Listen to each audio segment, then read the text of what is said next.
Are we live, Richard? We are live. Well, hello to everyone. Welcome to Metaverse News Network. Tonight we are sick and tired of being sick and tired. We are sick and tired of COVID. We are sick and tired of the congressional hearings.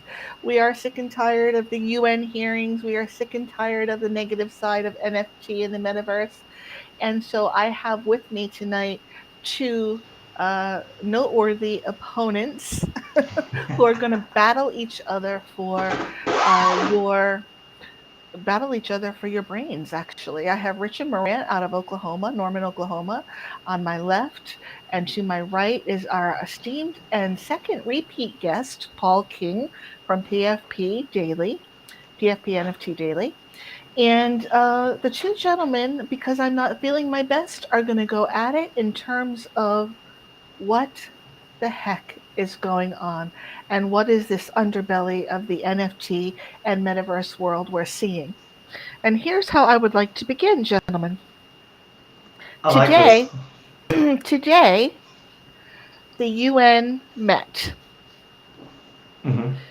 And just bear with me because I want to say this correctly, but I don't know where I wrote it down. Today, the UN met.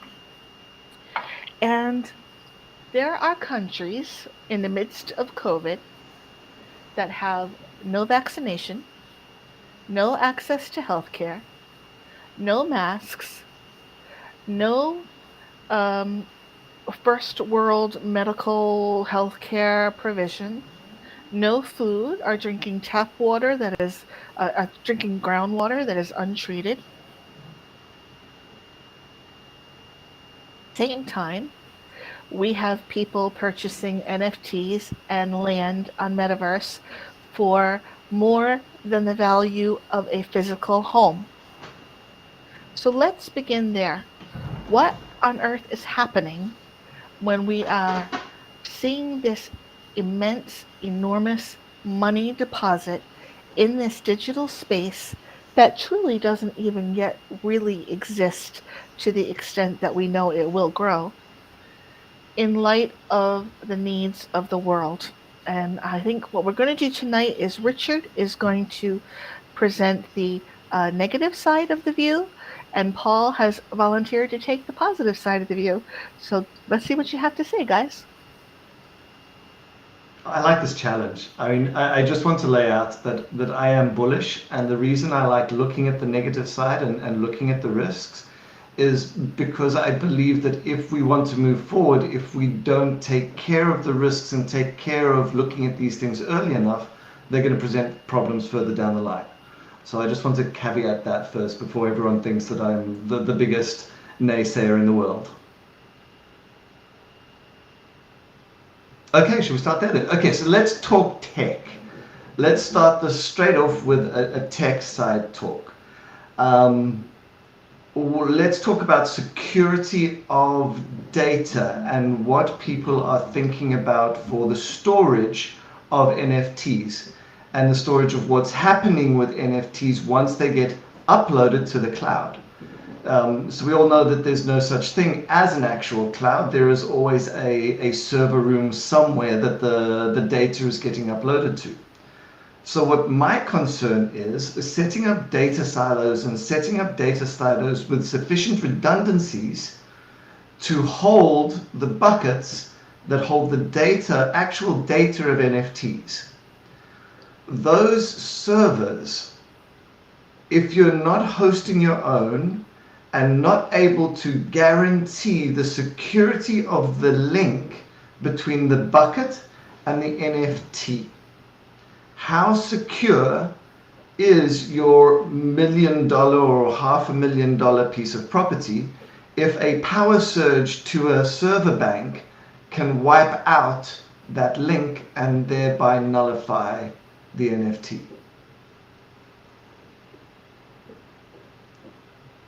That's my kind of question of security. Paulie? Well, ultimately, if you go back to the 70s, there was a book out, and I'm going to address you first, Shauna, and then I'll address Richard in just one second. Uh, in the 70s, there was a book came out that was called The Population Bomb. And the big fear was that the population all over the world was going to grow exponentially until the point where we could not even feed ourselves. Correct? Well, along came this guy that invented a type of wheat that people can Google, they can look it up. He invented a type of wheat that ended up solving the problem for all of humanity. And he won the Nobel Prize because he did that. As your question, Shauna, yes, there are people that cannot feed themselves or have water or clean running or electricity or things of that nature. That is true. And it is sad, depressing. We are, the three of us and everyone probably watching right now, are totally against that. We want the world to improve, which it will over time. What's going to happen in the NFT, blockchain, metaverse world, even for these countries, you see people even today that are buying tokens, and maybe they have 43 cents or $1 or something like that. If you really watch the charts, you will see these very small purchases. Now, I used to get emotional about that. Like, please, God, protect these people and their investment. It's 43 cents. They got 1/5 of 1 point of 1 share or token in this thing. But the 22 cents that they make could literally change their life in the outcome, right? And so I think what's going to happen is the market is going to continue to grow. NFTs in the NFT space, the metaverse space, is going to continue to grow. And as it grows, it's also going to help these people in the, I don't want to say outlier, but in the outlier regions. Now, in America, we still use computers. I'm talking to you on a computer. I'm not using my cell phone. It's sitting right there.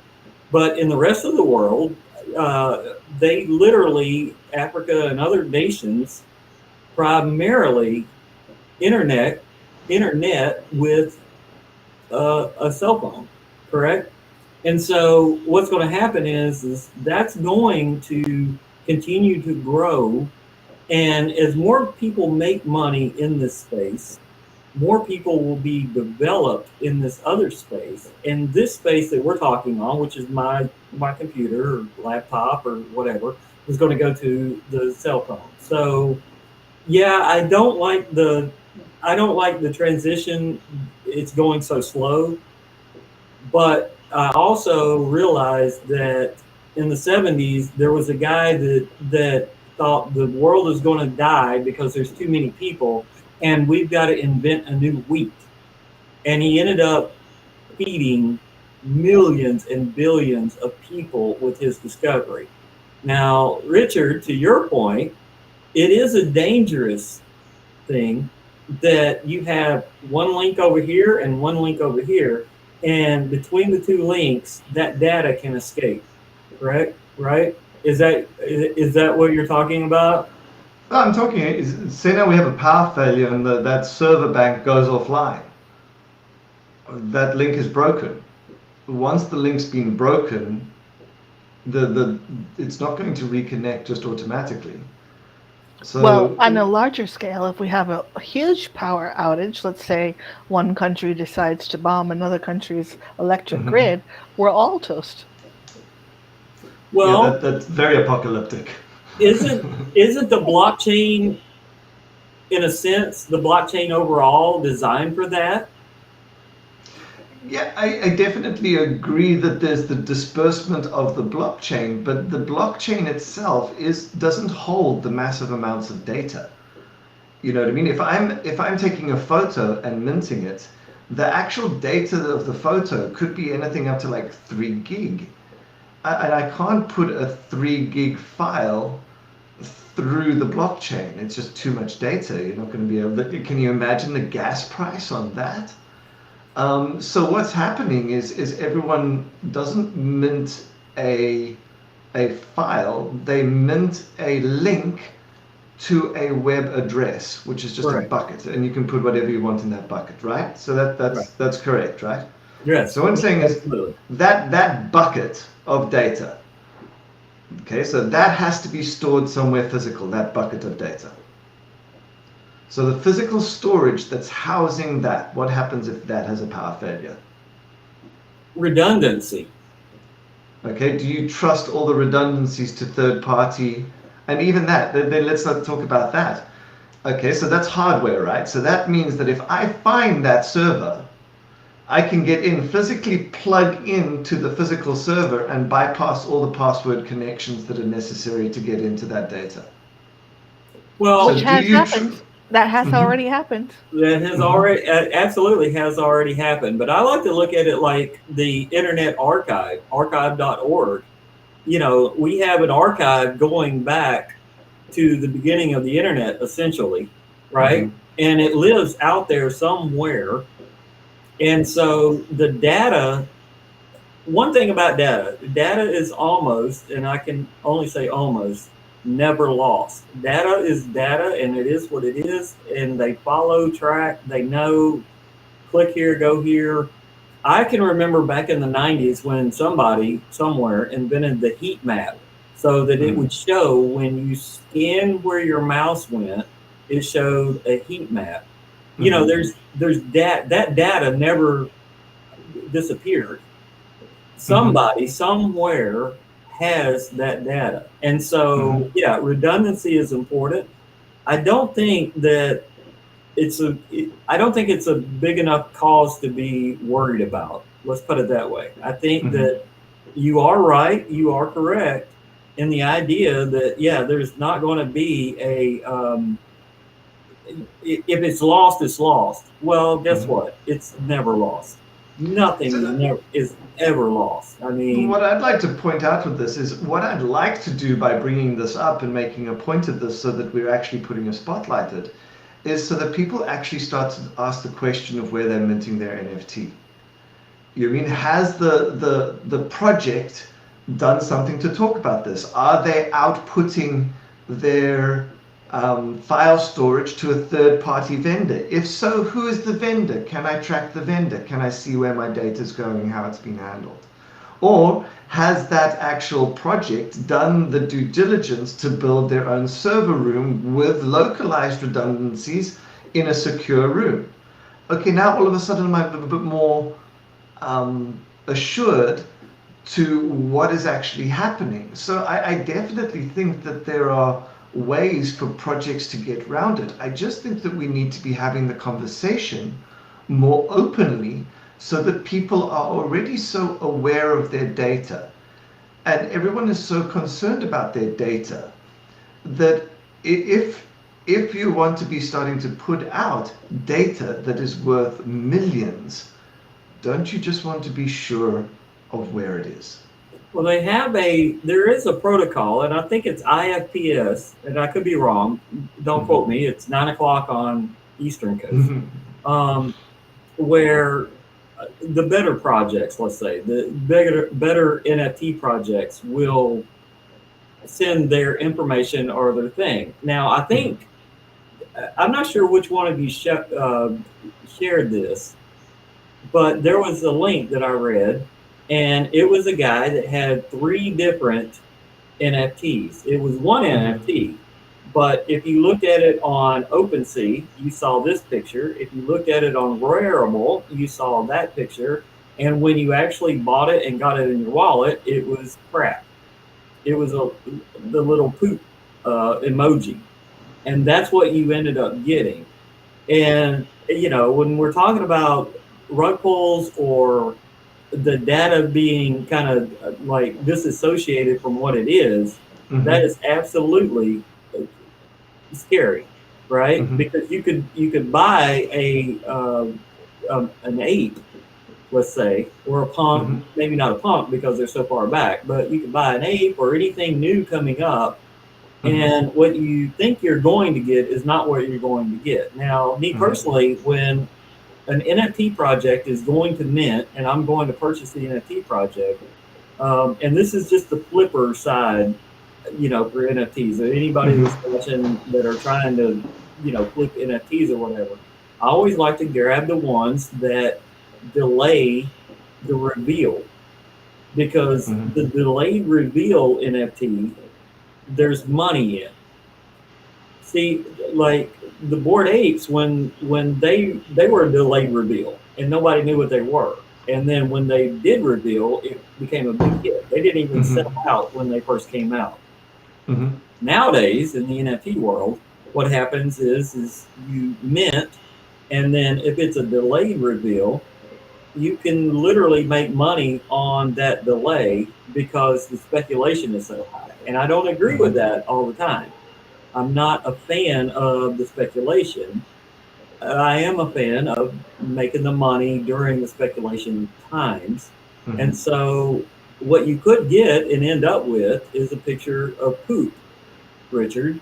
And you're absolutely right, because you could see this on a website, you could see this at OpenSea, and then at the delayed reveal, because there is no protections, right? There's really nothing to stop anybody from doing anything in this world.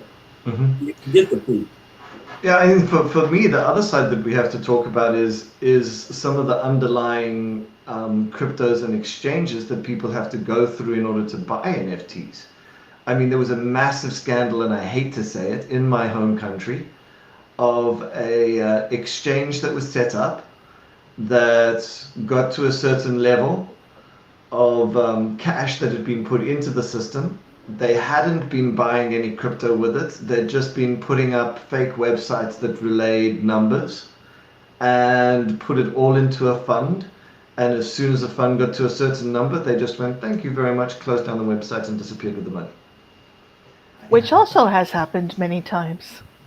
See, I think the fundamental concept that so many people are yet to fully grasp is that the only thing you purchase when you're conducting an exchange on the blockchain or in cryptocurrency, on the blockchain, I should say, to clarify, the only thing that's being exchanged is a digital address.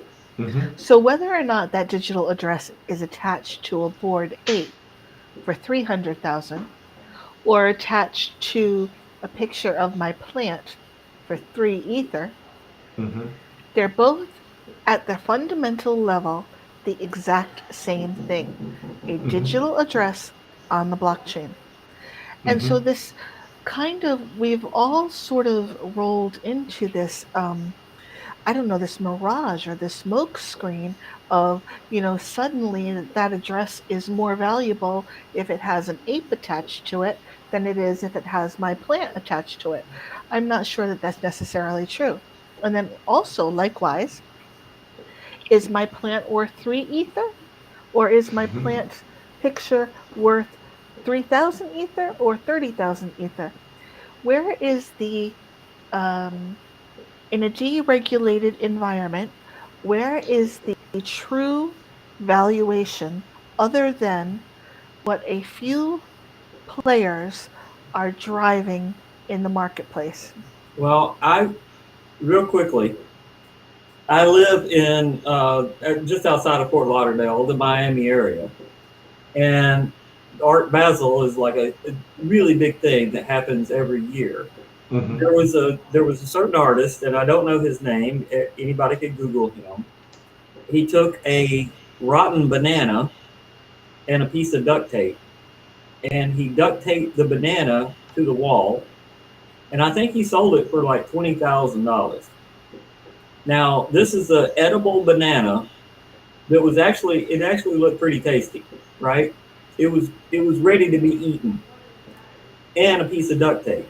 So the value of anything is what somebody's willing to pay for it, and two, what the story or the narrative is behind that particular piece, right?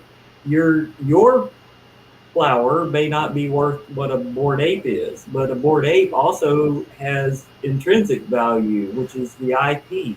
People see that you've got only 10,000 of these, and there's millions of people interested in a NFT, like the Bored Apes. And so obviously the value is going to increase. You've got 10,000, there's millions of people that are seeing them. The intellectual property, you can do anything you want with that. You can sell it to Nike or license it rather to Nike or Adidas or something like that. You can make books out of it. There's a guy that actually has a book he signed with a great creative artist agency, and they're doing some amazing things with, in the future, right? But it's going to make money for everybody. And so, to your point in the beginning, yeah, we are here.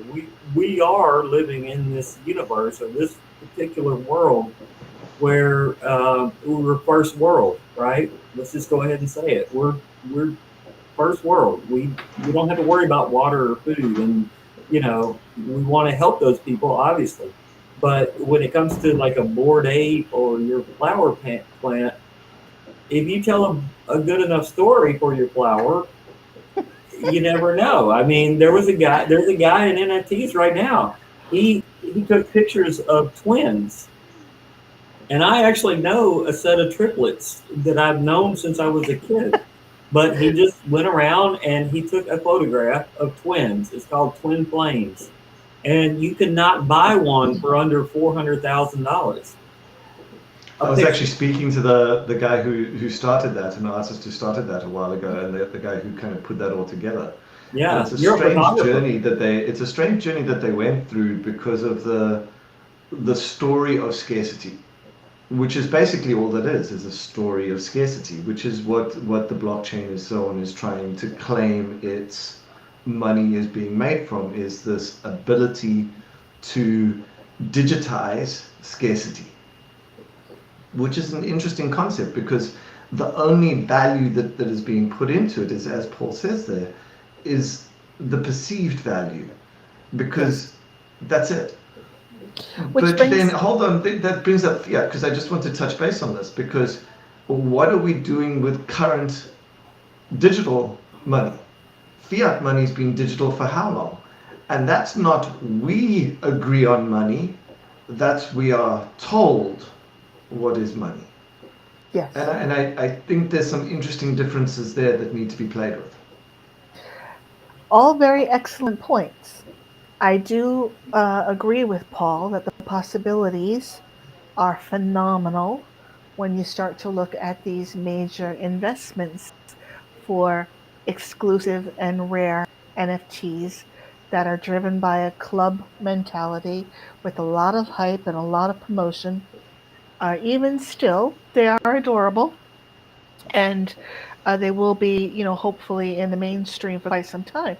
But here's the thing that also serves as part of the underbelly of NFT and Metaverse, and that is that you have to be able to have the foundational financial understanding of how cryptocurrency is acting and behaving in the market. Mm-hmm. So that when I purchased my plant for 3 ether and ether's at 3,000, then I've paid 9,000 for my plant. But that's not to say that tomorrow that very same digital address that I paid 9,000 for yesterday, 9,000 US in fiat, the conversion of the crypto to fiat, is now today suddenly only worth 7,500 because of the drop in cryptocurrency. The volatility in cryptocurrency either artificially inflates or deflates the value of anything we do in this digital space, NFT or metaverse space. So this piece about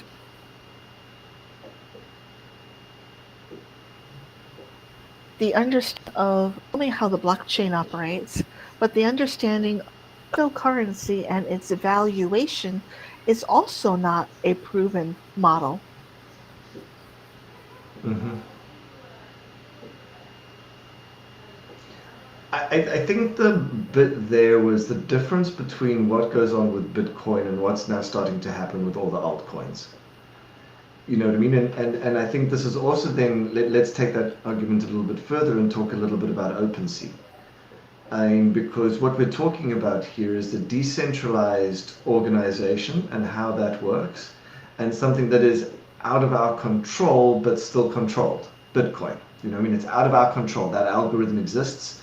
We've proved that it can't be altered. So it exists. It's out of our control. It's just there. But the altcoins end up being centralized, right? I mean, we know who started Ethereum.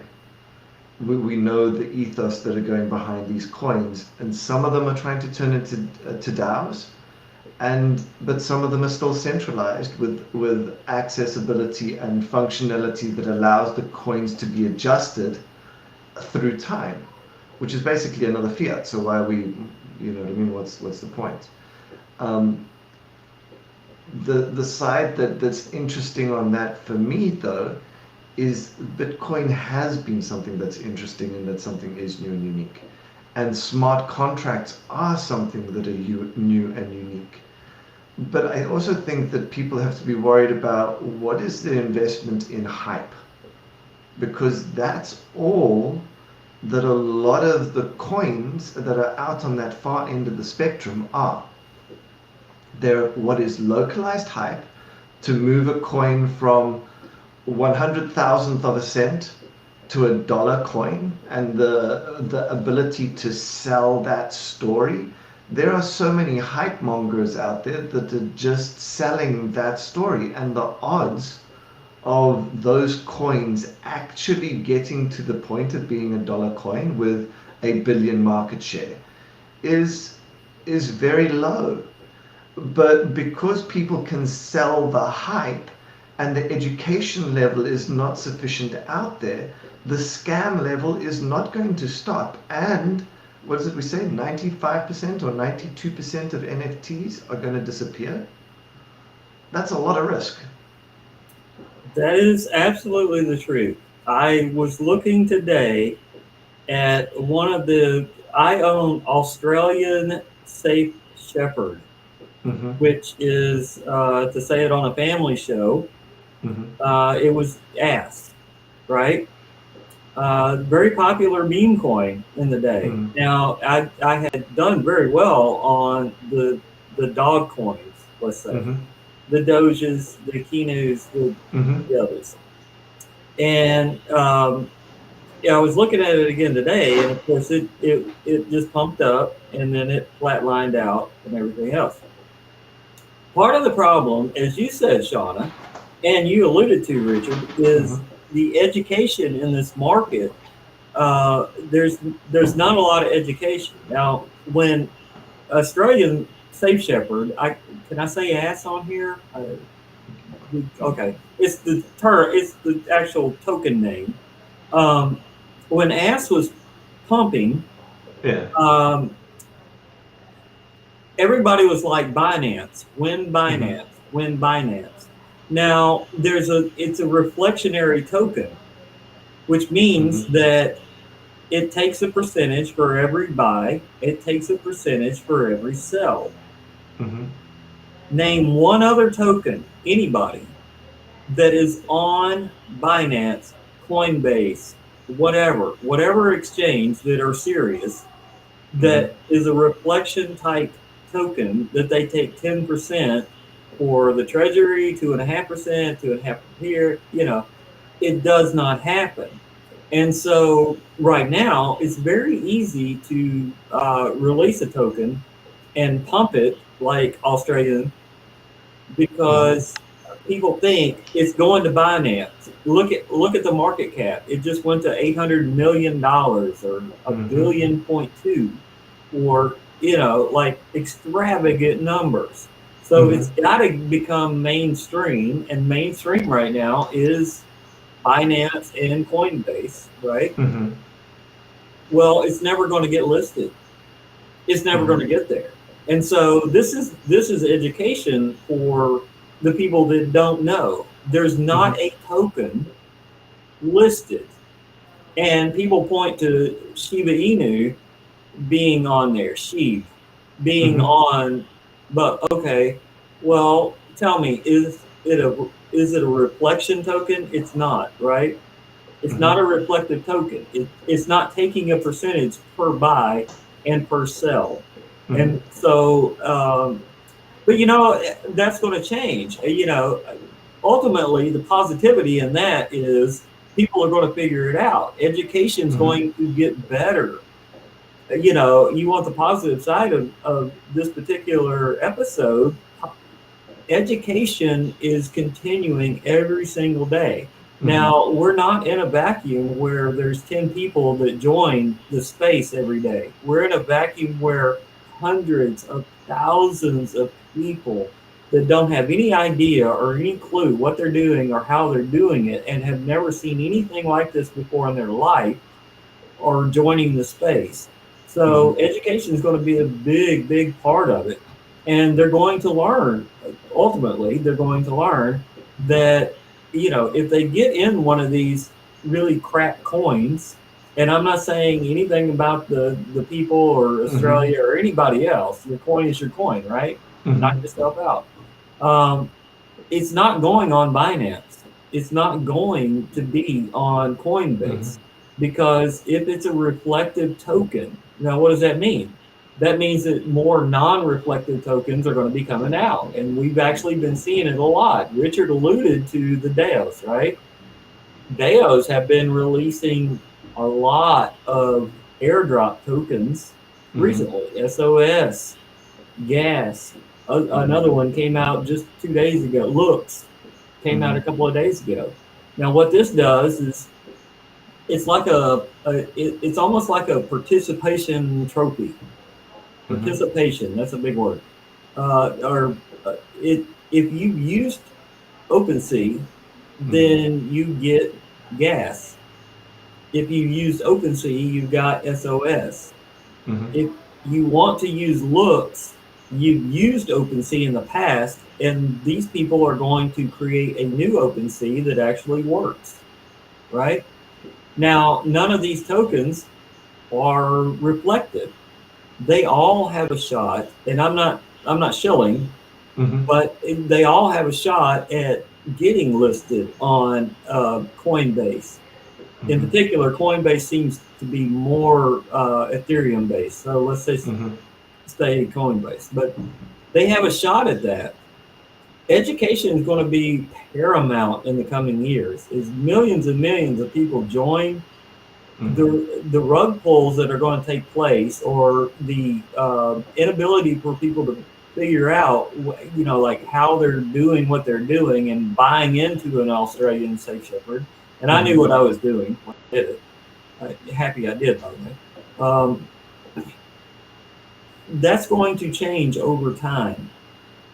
It, you need a whole community to help it change, but it does come down to education, and education's coming. I love what Paul is saying about education.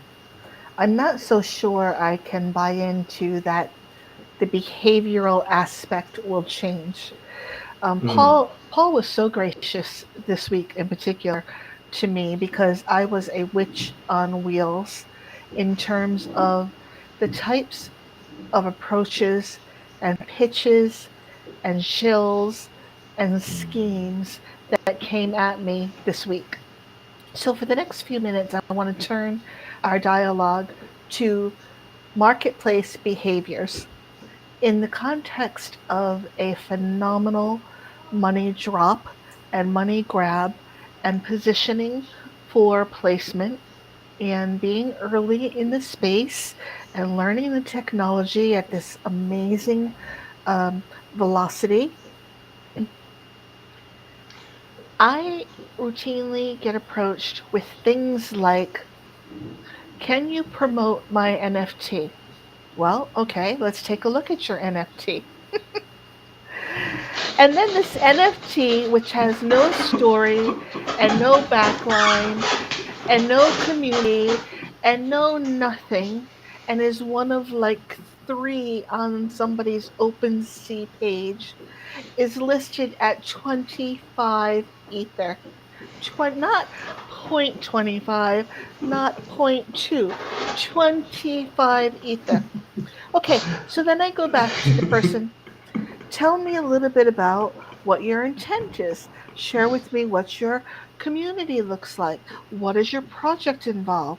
Share with me the story. I want to talk about behaviors, marketplace behaviors, and how downright ugly, ugly, inconsiderate, self centered, selfish, greedy. I mean, name every vice under the sun. How many deadly vices are there? Every single one of Yeah. them applies, in my view, especially this past week. I don't know what it was. Maybe it was the new year and people were anxious to, get a jump on the new year. Let's talk about the behaviors.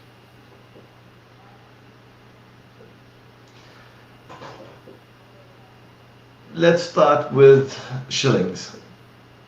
Let's start with the fact that now that it's moved from robocalls to splattered across. I'm first going to start with Instagram because this is one of the ones that bugs me the most when I post on Instagram. So I post, and of course, I like to share my work out with the art world and into the NFT spaces. So I hashtag. I hashtag NFT, I hashtag NFT photography, I hashtag NFT artist, and I have a roving set that I go through. Like every post, it's slightly different, but roughly the same.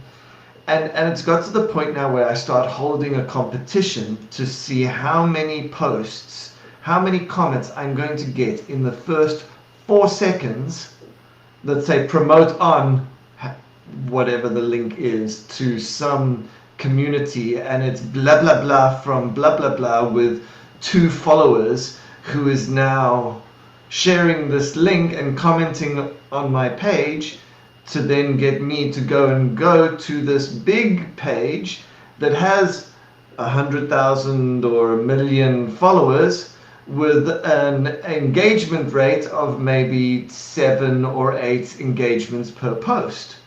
And I'm looking at this and I'm going, okay, so you went and you bought 100,000 followers. Lovely for you, well done, awesome.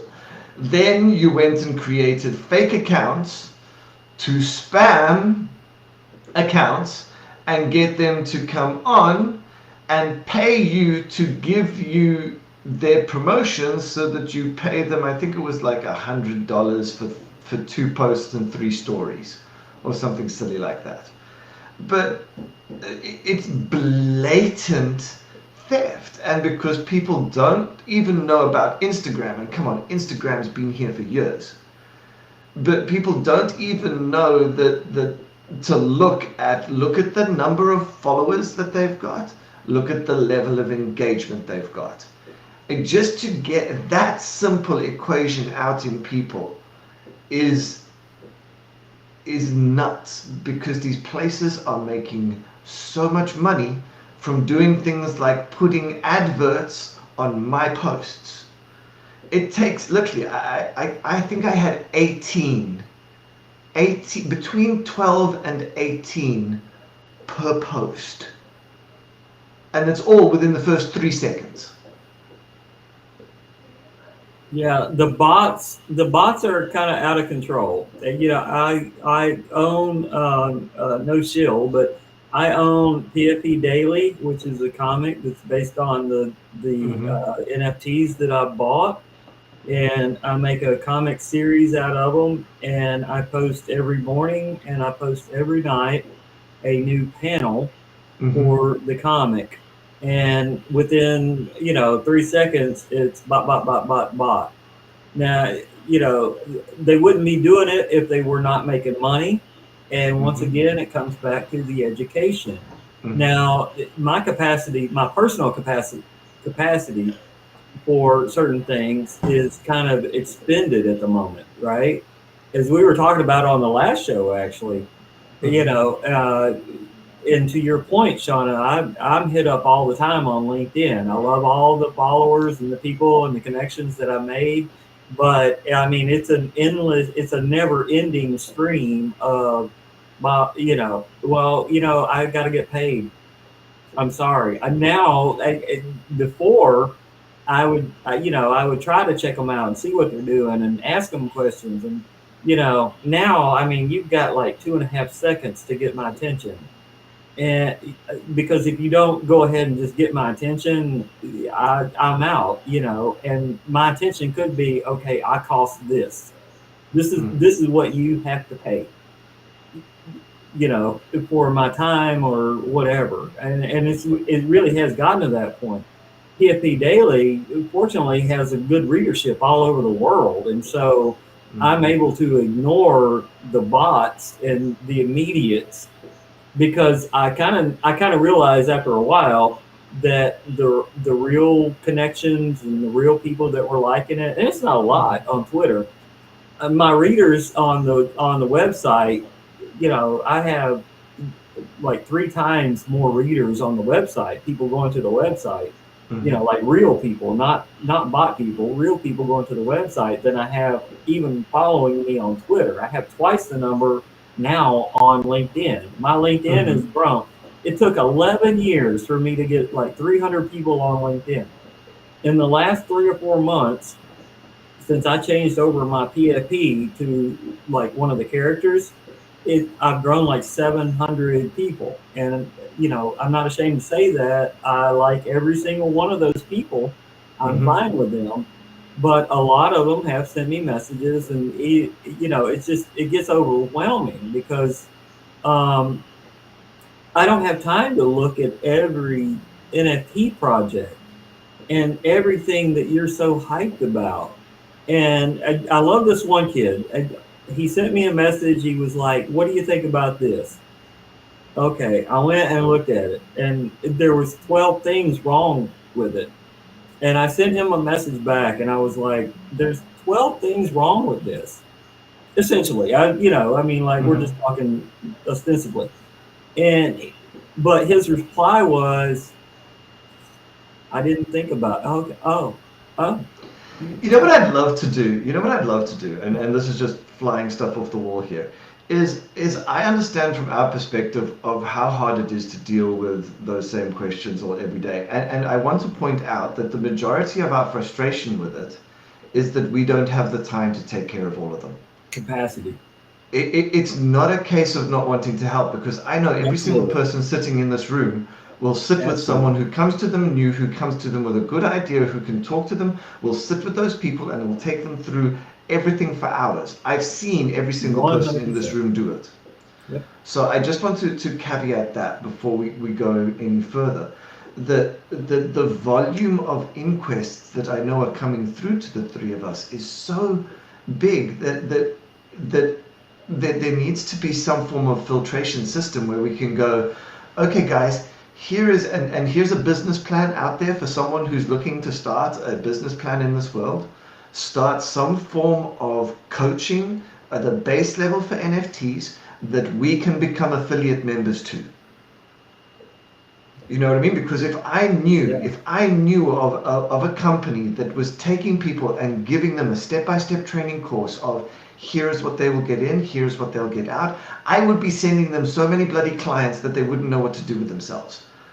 Because what I'm doing at the moment is I go to the people that ask me that. I go, here, I have a link that goes to a set of podcasts that will, if you sit through it, you will have a better understanding of what's going on in the world. And I think there's like 8 of them, and it's about 12 hours worth of footage that I give to people when they ask me this kind of thing. Because if you go and watch that, you'll actually understand to be able to come and ask me the right question when you come back. And if I can get that over to people, for me, I consider that a win. You just traded places with me. You're the positive guy now, and I'm the negative. How that happened? Okay, I have to interject. We all know the show, the Shark Tank, right? Or similar shows. I think in the UK they call it Dragons. I used to be friends with Mark Cuban. Mom, there you go. What happened? Well, so he asked me. This is back in 2000, 2001.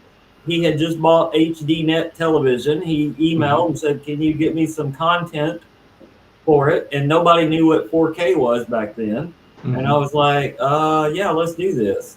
This is a truncated story, by the way. And I couldn't find the content because it was very, very expensive to have 4K. Now everybody has 4K on their phone now, right? Mm-hmm. But back then, 4K was not very. It was Affordable. inefficiently expensive, and Mm-hmm. so I really never spoke to him very much after that. That doesn't Truncated. sound like you, Paul. But I know anyway, it was truncated. we've I all tried to seen. find a way to get it. I tried to find a way to get the deal done. I couldn't do it. Okay, so here's the thing. We've all seen this show, The Shark Tank. Mm-hmm. And on the Shark Tank, it never ceases to amaze me that these very accomplished, successful business people are sort of sitting there with a little bit of an attitude, a little bit of a chip on their shoulder, a little bit of like, disbelief. And I'm so sad that this behavioral component of how people are approaching those that are influencing communities, influencing others by sphere of what they do in the metaverse. I'm so sad that when I am approached now and those requests have a wide base, that my first reaction almost has to be one of a filter because I've Mm. seen so many Yes, sir. downright nasty things. Let's talk about another ugly side of the underbelly. How about the issue of bait and switch? Mm-hmm. I come at you with one thing, I engage you, I string you along till I feel like I've got you in my clutches, Paul. And then I switch with the thing that I really want from you, which is generally money, advice, networking, time, some kind of personal expenditure. So, what ends up happening when one is an influencer, as the two of you can also attest, is there's this almost sort of a guard, a wall that goes up in terms of, Mm-hmm. I can't deal with your question, what is the metaverse? Because I don't know if you're asking me, what is the metaverse? Because you don't really know and you'd love to learn. Or are you asking me, what is the metaverse? Because you're trying to gauge whether or not I personally know what the metaverse is? Or are you asking me what is the metaverse because that's your lead question to your real, underlying effort? Are you guys encountering that? Yeah, I think we all encounter a lot of that kind of thing of the random questions of stuff that is just weird. I mean, I know I've had some people ask me questions that I don't want to repeat. But for me, the strangeness that I find intriguing is what makes people ask those questions to somebody they don't know, who they've never met, who they've ever come that way. And the other side of this is the ones that get it right do well. Like I would like to point out here that I met Shauna this way, and now I'm sitting on doing a podcast with her.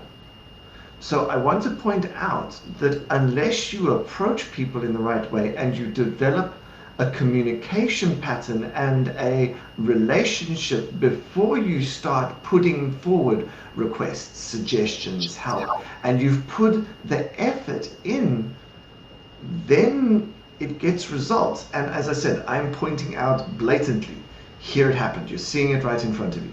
I was a struggling photographer that entered Metaverse News Network and asked Shauna for help. And here I'm sitting today hosting a podcast with her. He's partially correct. He is a talented and brilliant photographer and documentarian. But, Paul, let me ask you this. When they come at you and they say, I like your PFP daily, Paul. Your comic is adorable. See that you have a good community on LinkedIn. Come join my Discord. Come join my Twitch. Come join my Clubhouse. Come join my Twitter stream.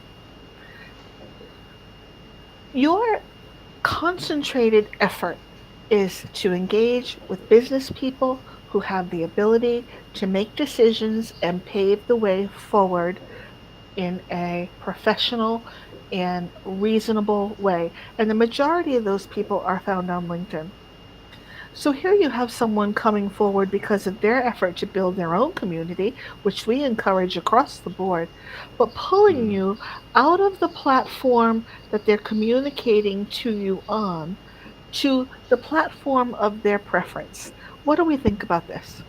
I will I will share after this podcast, which has been great, by the way. I know we're pretty close to wrapping up, but and I hate that, by the way, because it's been so good that we could go another 4 hours and I would be fine with that. This has been fantastic. I will share on LinkedIn a picture that I made. It's a PFP daily Mm-hmm. um, about this exact thing. I had um, I had four people today, four that I don't know anything about NFTs. I hope you teach me. And I keep waiting to get socked in the side of the face because I know that's not the pitch. Mm. The pitch is something else. And so, if anything, to your point, Shauna, originally, to your point, um, just get to it. I want this. I don't really beat around the bush. Yeah, give it to me Richard, straight. Yes. yeah, just tell it to me straight. Richard, Mm-hmm. Shauna actually sent me a message. I think this is the first time, I'll have to look it up, but I think the first time that you and I ever met, you Mm-hmm. sent me a message and you said, "Why aren't you posting articles on here?"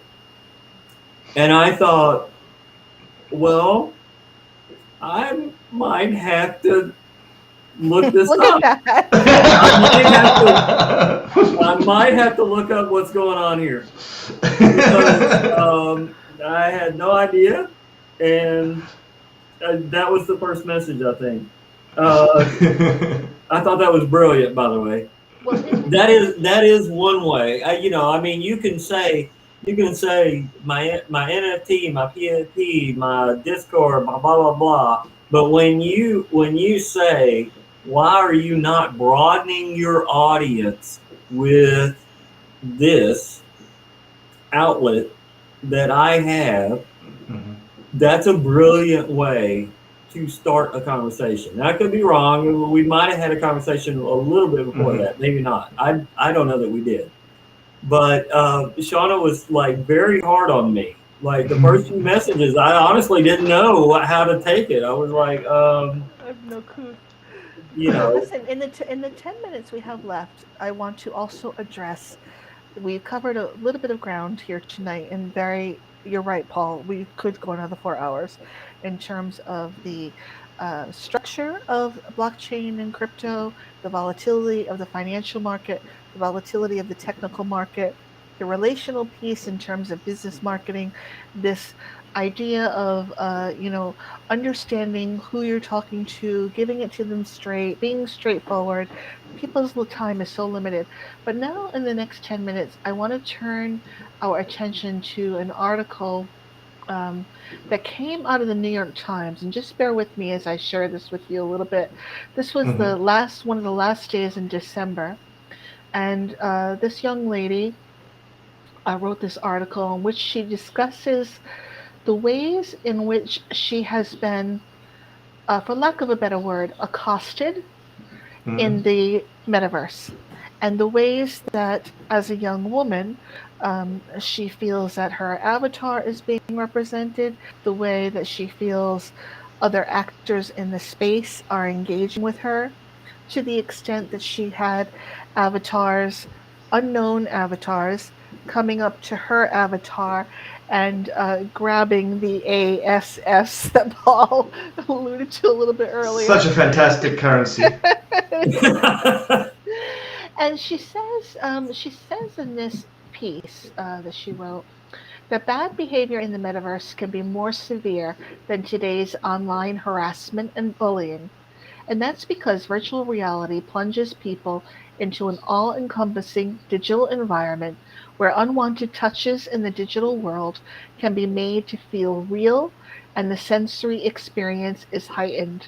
So I want to close with the issue of safety protection, and that goes beyond also this piece about a sexually based harassment.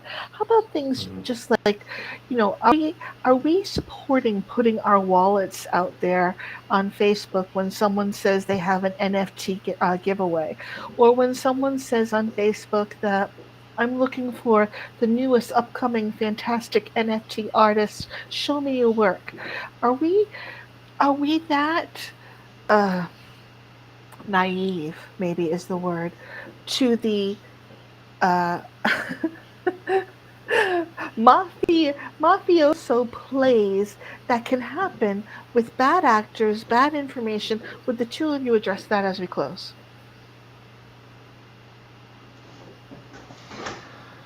I I think that there's always going to be a dark side.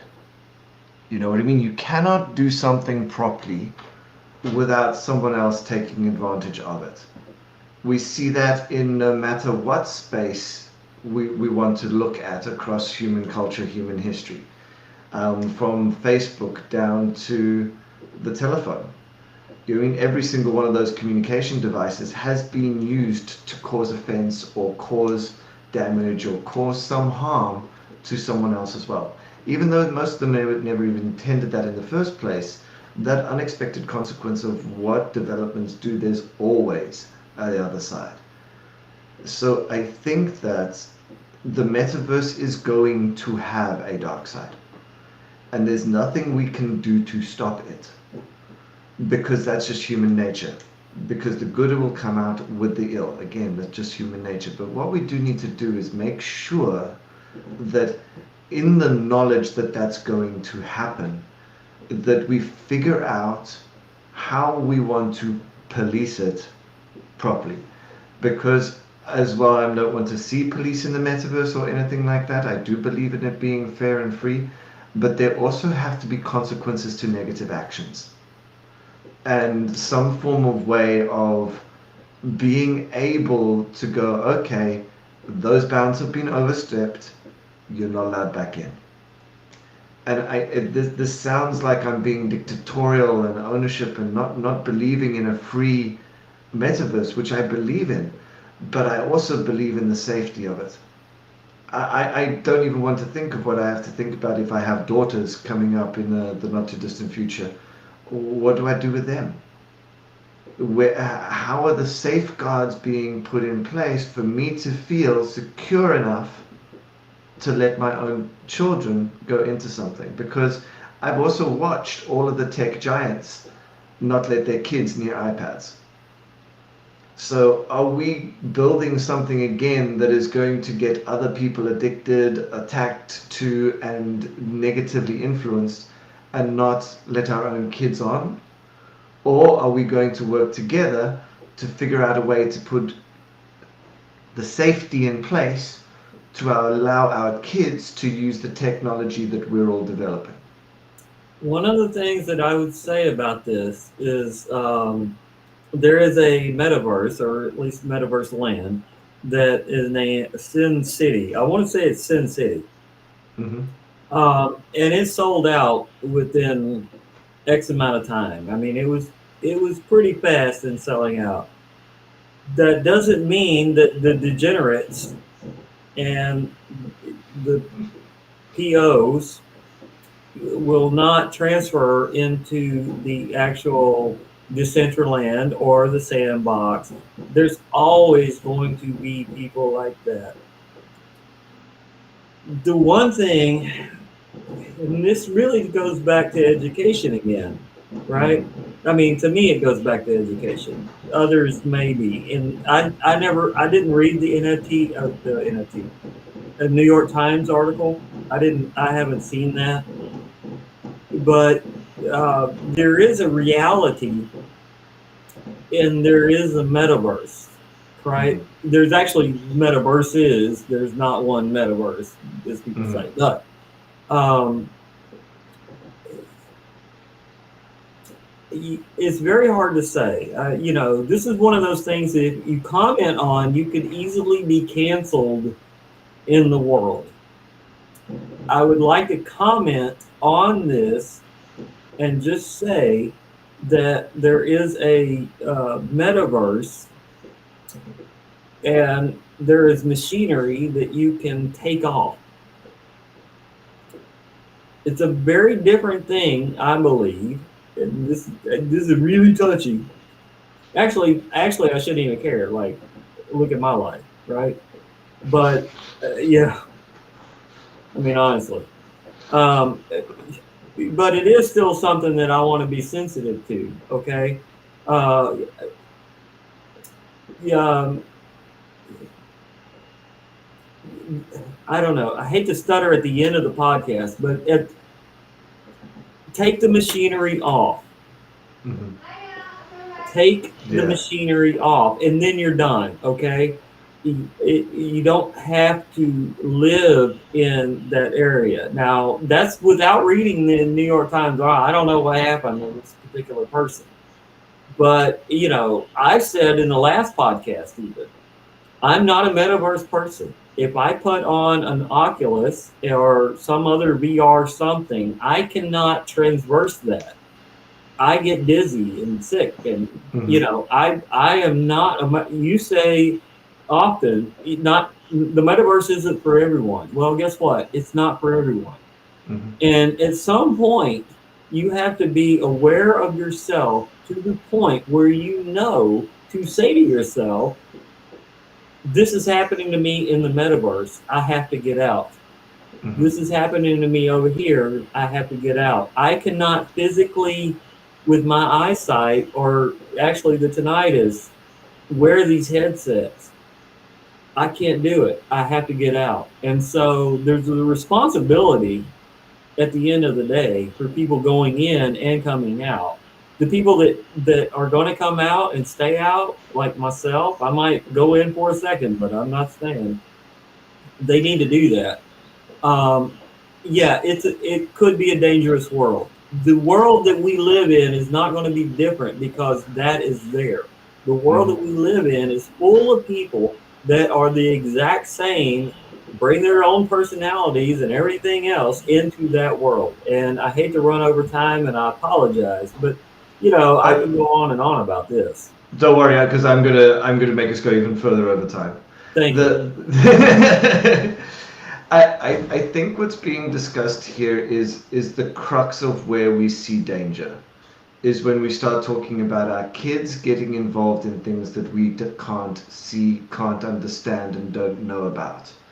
So this is those very weird places where adults have very little idea of what's actually happening in these metaverses and what are their kids actually being exposed to and what is the actual danger. Which again, we're in such a wild west of a discovery and such an explosive growth time of a discovery that until accidents happen and we see and go, oh, that's dangerous, we shouldn't do that. Until something gets burned, until those burnings happen, nobody's going to know about those risks. So it does kind of feel that there's a certain amount of us voyaging into the metaverse that are cannon fodder. There's that certain feeling to it that we're going out there like the blind landman sweep, stamping the ground, going, okay, where's the danger? Let's see, where is it? And yeah, some of them there's going to be some messy stories that come up, but I think we need to be competent enough as a society to hear where those stories are and address them infrastructurally as soon as possible. We have in the United States a military model. It's called a predictive model, which Mm-hmm. talks about that the way that teams, high performing teams, come together is a 4-phase process: Mm-hmm. formation, form, storm, when you start to encounter conflict, Mm-hmm. norm, you start to normalize, resolves your conflict, Mm-hmm. and then perform. Mm-hmm. And I think if Alex Mikolov were here with us tonight, underbelly kind of behavior and activity and, uh, discouraging, disappointing things that we may be seeing, are all part of a much greater initiative to move us forward, to do so rapidly into a singular technological, what does he call it? The technological Singularity. singularity. There you go. And that this also serves as a greater global consciousness through the power of being able to have meetings like we're having tonight over the internet, which is we're all three of us are older than 25. This is a miracle in our Mhm. lifetime that we can even do this. So um, I'm very hopeful for the future, and I would not want anyone to come away from tonight's conversation feeling like, oh, the fear of the metaverse.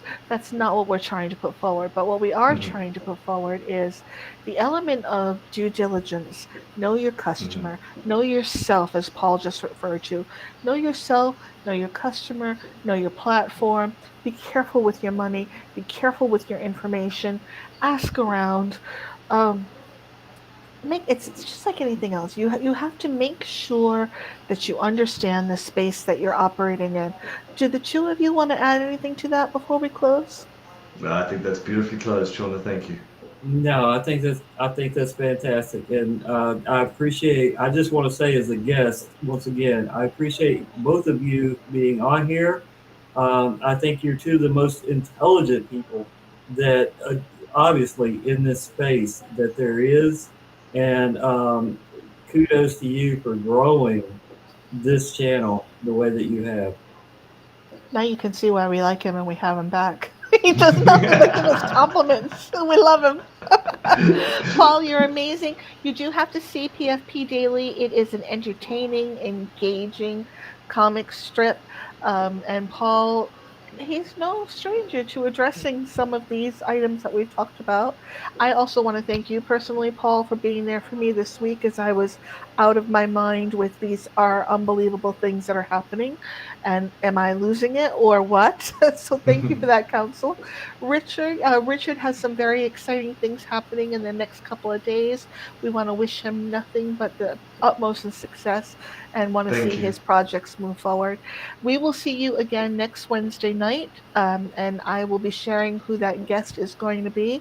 And in the meantime, please take care of yourselves, take care of your families, take care of each other, and everybody operate in good health and be well. Thanks, everyone. Thank you, Paul. Thank Appreciate you. you. Thank you.